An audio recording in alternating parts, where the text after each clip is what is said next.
गुरुभ्यो नमः हरिः ओं। पूज्याय राघवेन्द्राय सत्यधर्मरताय च भजतां कल्पवृक्षाय नमतां ಕಾಮಧೇನವೇ.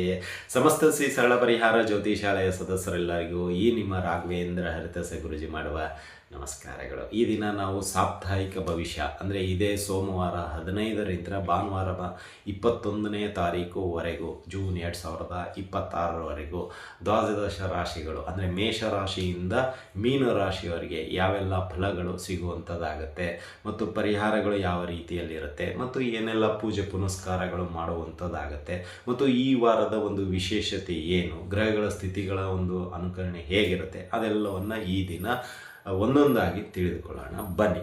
ಮೊದಲನೇದಾಗಿ ಈ ಒಂದು ವಾರ, ಈ ಒಂದು ಸಾಪ್ತಾಹಿಕ ಭವಿಷ್ಯದ ಬಗ್ಗೆ ನೋಡಿಕೊಳ್ಳುವಂಥದ್ದಾದರೆ ಈ ಒಂದು ದಿನ ಅಂದರೆ ಈ ಒಂದು ಭಾನುವಾರ ದಿನ ಅಮಾವಾಸ್ಯೆ ಬಂದಿರೋದ್ರೂ ಸೋಮವಾರ ದಿನ ಅಮಾವಾಸ್ಯೆ ಇದೆ. ಸೋಮಯಾತಿ ಅಮಾವಾಸ್ಯೆ ಅದು ಸೋಮವಾರ ಬಂದಿದೆ ಹಾಗೂ ಅದು ಕೂಡ ಮಿಥುನ ರಾಶಿಯಲ್ಲಿ ಪ್ರಾರಂಭವಾಗಿದೆ. ಅಂದರೆ ಗ್ರಹಸ್ಥಿತಿಗಳಂತ ನೋಡೋದಾದರೆ ಅಮಾವಾಸ್ಯೆಯಿಂದ ಪ್ರಾರಂಭವಾಗುವಂಥದ್ದಾಗಿರುತ್ತೆ. ಅಂದರೆ ಮಿಥುನ ರಾಶಿಯಲ್ಲಿ ಈ ಅಮಾವಾಸ್ಯೆ ನಡೀತಾ ಇರೋದು ಸ್ವಲ್ಪ ಆಧ್ಯಾತ್ಮಿಕತೆಯಲ್ಲಿ ಜಾಸ್ತಿ ಒಲವು ದ್ವಾದಶ ರಾಶಿಗಳದ್ದು ಪಾಲ್ಗೊಳ್ಳುವಂಥದ್ದಾಗಿರುತ್ತೆ. ಈಗ ಬೇರೆ ಅಧಿಕ ಮಾಸ, ಈ ಅಧಿಕ ಮಾಸದ ಜೊತೆಗೆ ಕೆಲವು ಕೆಲಸ ಕಾರ್ಯಗಳು ಭಕ್ತಿಪೂರ್ವಕವಾಗಿ ಮತ್ತು ದೇವರ ಕೆಲಸ ಕಾರ್ಯಗಳಿಗೆ ನೀವು ಪಾಲ್ಗೊಳ್ಳುವಂಥದ್ದಾಗತ್ತೆ ಅಂತಲೇ ಹೇಳ್ಬೋದು. ಇನ್ನು ಅದೇ ರೀತಿಯಾಗಿ ಗೃಹ ಸ್ಥಿತಿಗಳಂತ ನೋಡೋದಾದರೆ ಸಿಂಹರಾಶಿಯಲ್ಲಿ ಶುಕ್ರನು ಬರೋದರಿಂದ ಸ್ವಲ್ಪ ಧೈರ್ಯ, ಶಕ್ತಿ ಮತ್ತು ಮುಂದಾಲೋಚನೆ ತುಂಬ ಚೆನ್ನಾಗಿ ಸಿಗುವಂಥದ್ದಾಗತ್ತೆ. ಇನ್ನು ಚಂದ್ರ ಈ ಒಂದು ವಾರದಲ್ಲಿ ಕರ್ಕಾಟಕ ರಾಶಿ, ಸಿಂಹರಾಶಿ, ಕನ್ಯಾ ರಾಶಿಯಲ್ಲಿ ಸಂಚಾರ ನಡೆಯುವಂಥದ್ದಾಗತ್ತೆ ಅಂತಲೇ ಹೇಳ್ಬೋದು. ಇನ್ನು ಸೂರ್ಯ ಕರ್ಕಾಟಕ ರಾಶಿಗೆ ಬರುವಂಥದ್ದಾಗತ್ತೆ. ಅಂದರೆ ಈ ಒಂದು ಮಿಥುನ ರಾಶಿ ಅಂತ ಕರ್ಕಾಟಕ ರಾಶಿಗೆ ಬರುವಂಥದ್ದಾಗುತ್ತಾರೆ. ಇನ್ನು ಕರ್ಕಾಟಕದಲ್ಲೇ ಇರತಕ್ಕಂತಹ ಗುರುವಿನಿಂದ ಕೆಲವು ಭಕ್ತಿ ಮತ್ತು ಮನೆ, ಕುಟುಂಬ, ಆಂತರಿಕ ಜೀವನ ತುಂಬ ಚೆನ್ನಾಗಿ ಕೂಡುವಂಥದ್ದಾಗಿರುತ್ತೆ ಅಂತಲೇ ಹೇಳ್ಬೋದು. ಅಂದರೆ ಈ ಒಂದು ವಾರ ಅಮಾವಾಸ್ಯೆ, ಚೌತಿ ಮತ್ತು ಇನ್ನಿತರ ಒಂದಿಷ್ಟು ಒಳ್ಳೆಯ ದಿನಗಳು ಅಂತ ಏನಾದರೂ ನೋಡೋದಾದರೆ ಅಷ್ಟು ಯಾವುದು ಇರೋದಿಲ್ಲ. ದಾನಗಳಿಗೆ ಮಾತ್ರ ಶ್ರೇಷ್ಠ ಇದೆ ಅಂತಲೇ ಹೇಳ್ಬೋದು. ಅಮಾವಾಸ್ಯೆ ಸೋಮವಾರ ಬಂದಿರೋದರಿಂದ, ಅದು ಮಿಥುನ ರಾಶಿಯಲ್ಲಿ ಬಂದಿರೋದರಿಂದ ಪೂಜೆ ಪುನಸ್ಕಾರಗಳಿಗೆ ಅಥವಾ ನಿಮ್ಮ ಒಂದಿಷ್ಟು ದಾರಿದ್ರ್ಯ ದೂರ ಮಾಡಿಕೊಳ್ಳಲು ದೇವಸ್ಥಾನಗಳಲ್ಲಿ ಪೂಜೆ ಪುನಸ್ಕಾರಗಳು ಮಾಡೋದರಿಂದ ಅಥವಾ ಹೋಮ ಯಜ್ಞ ಯಾಗಾದಿಗಳು ಮಾಡೋದರಿಂದ ಅಥವಾ ಮಹಾಮೃತ್ಯುಂಜಯ ಹೋಮವನ್ನು ಮಾಡಿಸುವುದರಿಂದ ತುಂಬ ಒಳ್ಳೆಯ ಫಲಗಳು ನಿಮ್ಮ ವೈಯಕ್ತಿಕ ಬದುಕಿನಲ್ಲಿ ಸಿಗುವಂಥದ್ದಾಗುತ್ತೆ ಅಂತಲೇ ಹೇಳ್ಬೋದು.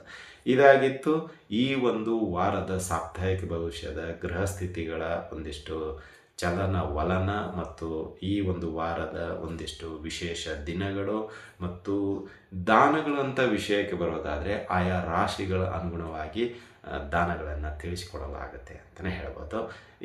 ಇನ್ನೂ ನಮ್ಮ ಚಾನಲ್ಗೆ ನೀವು ಸಬ್ಸ್ಕ್ರೈಬ್ ಆಗಿಲ್ಲ ಅಂದರೆ ಈ ನಮ್ಮ SSP ಜ್ಯೋತಿಷ್ಯಾಲಯ ಯೂಟ್ಯೂಬ್ ಚಾನಲ್ಗೆ ಸಬ್ಸ್ಕ್ರೈಬ್ ಮಾಡ್ಕೊಳ್ಳಿ. ಇನ್ನೂ ಹೆಚ್ಚಿನ ಆಧ್ಯಾತ್ಮಿಕ ವಿಷಯಗಳು ಮುಂದಿನ ದಿನಗಳಲ್ಲಿ ತಿಳಿಸ್ಕೊಡಲಾಗುತ್ತೆ ಅಂತಲೇ ಹೇಳ್ಬೋದು. ನೀವೆಲ್ಲ ಕಾಯ್ತಾ ಇರೋದೇ ಈ ಸಾಪ್ತಾಹಿಕ ಭವಿಷ್ಯದ ಒಂದು ದ್ವಾದಶ ರಾಶಿಗಳ ಭವಿಷ್ಯ. ಮೇಷರಾಶಿಯಿಂದ ಮೀನ ರಾಶಿಯವರಿಗೆ ಯಾವೆಲ್ಲ ಫಲಗಳು ಸಿಗುವಂಥದ್ದಾಗುತ್ತೆ ಅನ್ನೋದು ಒಂದೊಂದಾಗಿ ತಿಳಿದುಕೊಳ್ಳೋಣ ಬನ್ನಿ.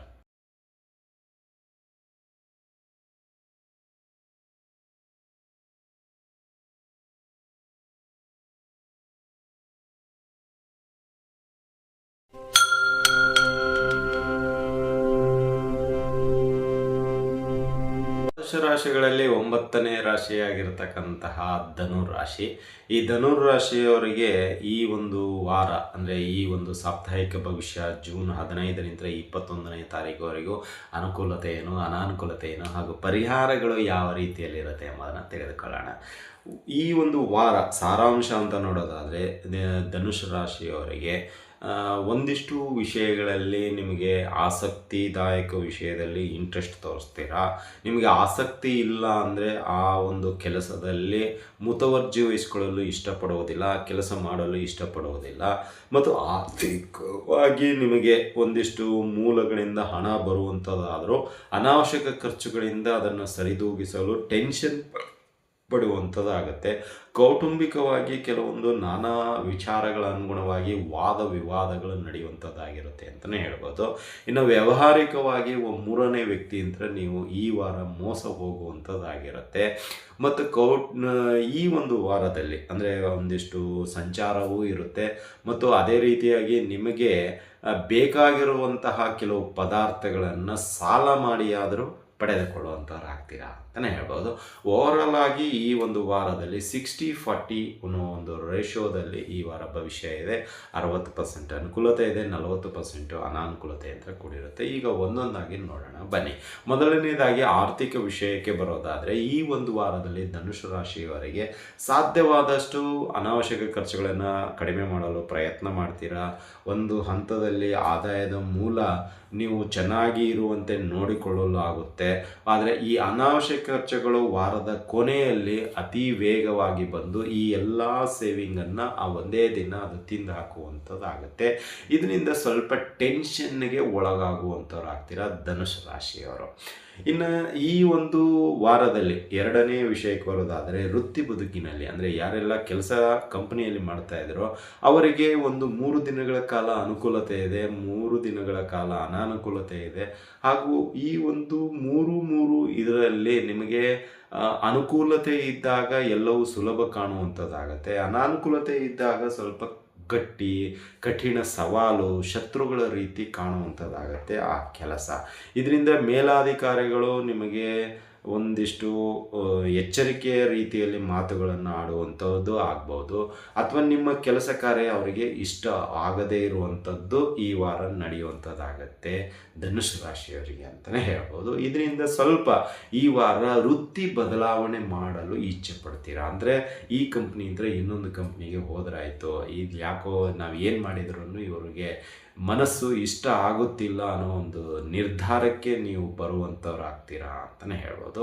ಇದರಿಂದ ಸ್ವಲ್ಪ ನಿಮಗೆ ಬದಲಾವಣೆ ಮಾಡಲು ಎಲ್ಲೋ ಅವರ ಒಂದು ಪ್ರೇರೇಪಿಸಿದಂಗೆ ಅನುಭವಕ್ಕೆ ಬರುವಂಥದ್ದಾಗತ್ತೆ.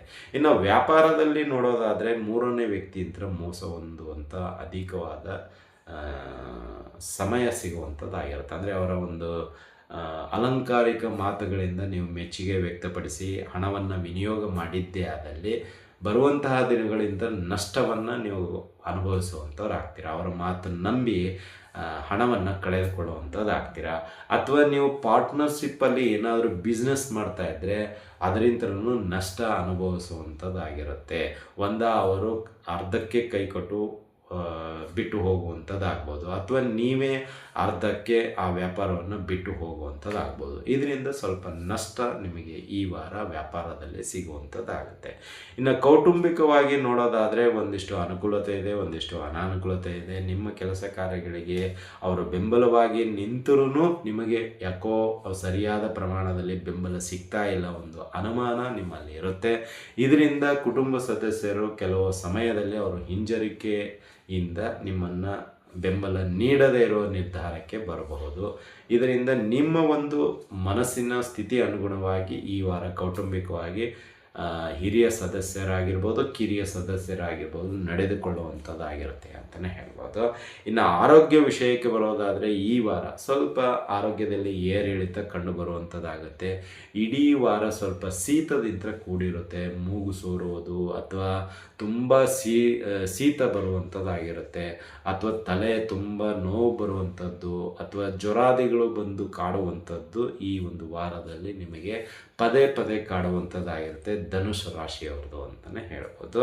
ಇನ್ನು ಅದೇ ರೀತಿಯಾಗಿ ಈ ವಾರ ಒಂದಿಷ್ಟು ಅನಾವಶ್ಯಕವಾದ ಖರ್ಚುಗಳು ಬರುವಂಥದ್ದಾಗುತ್ತೆ. ಅದು ಅನಾರೋಗ್ಯ ವಿಷಯಕ್ಕಾಗಿರ್ಬೋದು, ವೃಥಾ ತಿರುಗಾಟಕ್ಕಾಗಿರ್ಬೋದು, ಅಥವಾ ಕುಟುಂಬದಲ್ಲಿ ಬೇಡ ವ್ಯಕ್ತಿ ಮಾಡಿರೋ ತಪ್ಪಿಗೆ ನೀವು ಖರ್ಚನ್ನು ಮಾಡುವಂಥದ್ದಾಗಿರುತ್ತೆ. ಅಂದರೆ ಅವ್ರು ಮಾಡಿರೋ ಒಂದು ತಪ್ಪಿಗೆ ನಿಮ್ಮ ಪಾಕೆಟ್ ಮನಿ ಹೋಗುವಂಥದ್ದಾಗಿರುತ್ತೆ. ಇದರಿಂದ ಸ್ವಲ್ಪ ನಿಮಗೆ ಖರ್ಚುಗಳು ಈ ವಾರ ತಲೆ ಬಿಸಿ ತಂದು ಒಡ್ಡುವಂಥದ್ದಾಗಿರುತ್ತೆ ಅಂತಲೂ ಹೇಳ್ಬೋದು.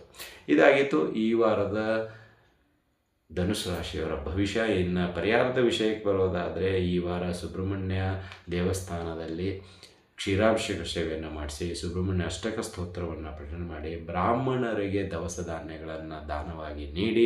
ಇದರಿಂದ ನಿಮ್ಮ ಕಷ್ಟ ಕಾರ್ಪಣ್ಯಗಳು ದೂರವಾಗುತ್ತೆ. ಆರ್ಥಿಕ ಇರತಕ್ಕಂತಹ ಸಮಸ್ಯೆಗಳು ದೂರವಾಗುತ್ತೆ ಅಂತಲೇ ಹೇಳ್ಬೋದು. ಇದಾಗಿತ್ತು ಈ ವಾರದ ಧನುಸು ರಾಶಿಯವರ ಸಾಪ್ತಾಹಿಕ ಭವಿಷ್ಯ. ಈ ಭವಿಷ್ಯ ನಿಮಗೆ ಇಷ್ಟ ಆಗಿದ್ದರೆ ಲೈಕ್ ಮಾಡಿ, ಜಾಸ್ತಿ ಇಷ್ಟ ಆಗಿದ್ದರೆ ಶೇರ್ ಮಾಡಿ, ಹಾಗೂ ನಮ್ಮ SSP ಜ್ಯೋತಿಷ್ಯ ಯೂಟ್ಯೂಬ್ ಚಾನಲನ್ನು ಬೆಂಬಲಿಸಿ ಮತ್ತು ಸಬ್ಸ್ಕ್ರೈಬ್ ಮಾಡ್ಕೊಳ್ಳಿ ಅಂತ ಹೇಳ್ತಾ ಇಲ್ಲಿಗೆ ವಿಷಯ ಮುಗಿಸ್ತಾ ಇದ್ದೀವಿ. ಮತ್ತು ಮುಂದಿನ ರಾಶಿಯೊಂದಿಗೆ ಭೇಟಿಯಾಗೋಣ. ಅಲ್ಲಿವರೆಗೂ ಶುಭ ಮಸ್ತು, ಶುಭಂ ಭಯಾತ್. ಸರ್ವೇ ಜನಃ ಸುಖಿನೋ ಭವಂತು.